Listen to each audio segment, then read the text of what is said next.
জান্নাতের কাফেলা একটি Islamic channel. আসসালামু আলাইকুম ওয়ারহমতুল্লাহ। সম্মানিত দিনদার ভাই বোন বন্ধুরা, আল্লাহ তাআলার ৯৯টি সুন্দর গুণবাচক নাম রয়েছে, যেগুলি পাঠে অনেক ফজিলত এবং অনেক উপকার পাওয়া যায়। পার্থিব জীবনে, পারলৌকিক জীবনে অনেক উপকার সাধিত হয়। সেই সমস্ত নাম নিয়ে আমরা নিয়মিত আলোচনা করছি। আজকে যে নামটি নিয়ে আলোচনা করব, এই নামটি হলো আল মুইজ্জু।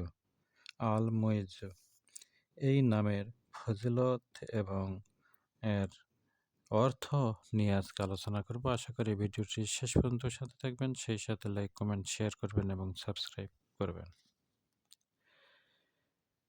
আল্লাহ তাআলার আল মুইজ এই নামের অর্থ হলো ইজ্জত দানকারী, সম্মান দানকারী, ইজ্জত দানকারী বা সম্মান দানকারী। এই নামের ফজিলতে বলা হয়েছে, সোমবার বা জুমার বারের রাত্রে মাগরিব নামাজ পড়ার পর ৪০ বার ইয়া মুইজ্জু পাঠ করে, তাহলে সাধারণ মানুষের মধ্যে তার উজ্জ্বল ব্যক্তিত্ব ফুটে উঠবে।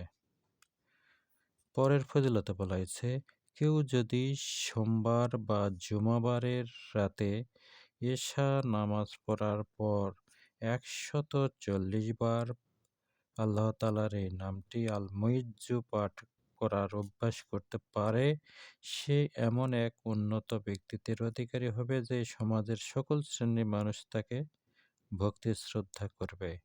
সর্বোপরি সে আল্লাহর পক্ষ থেকে বিশেষ হেফাজতে থাকবে।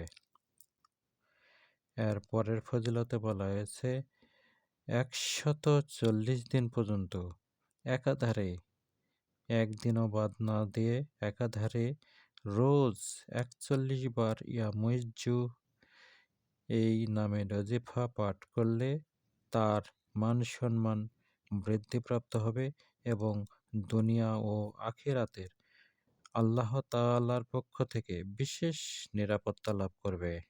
ওজিফা পাঠ শুরু করতে হবে এবং যে কোনো সোমবারে এবং মধ্যখানে কোনো একদিনও বাদ দেওয়া যাবে না। প্রতিদিনই এক নাগাড়ে পাঠ করতে হবে, অর্থাৎ সোমবার থেকে এই ওজিফা শুরু করতে হবে এবং ১৪০ দিন পর্যন্ত এক নাগাড়ে এই আমলটি করতে হবে।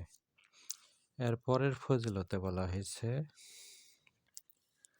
যে ব্যক্তি আল্লাহ তাআলার এই নাম আল মুইজ্জু এটি ১০০০ বার পাঠ করবে ফজর নামাজের পর, তাহলে সফরে বের হলে সে ব্যক্তি আল্লাহর ফজলে, আল্লাহর রহমতে নিরাপদে ঘরে প্রত্যাবর্তন করতে সমর্থ হবে এবং সফরেও নিরাপদ থাকবে। আল্লাহ তাআলার এই নামটি আল মুইজ্জু, এই নামটি বেশি বেশি পরিমাণ পাঠ করলে সকল শ্রেণীর মানুষের কাছে সম্মানিত ও ইজ্জত লাভ করা যায়। কাজেই আল্লাহ তাআলার এই নামটি বেশি বেশি পরিমাণ পাঠ করা উচিত, যাতে দুনিয়া ও আখিরাতে অনেক উপকার সাধিত হয় এবং সফরে নিরাপদ থাকা যায় এবং সকলের কাছে সম্মানিত হওয়া যায়। এছাড়া দুনিয়া ও আখিরাতে আল্লাহ তাআলার কাছে বিশেষ নিরাপত্তা লাভ করা যায়।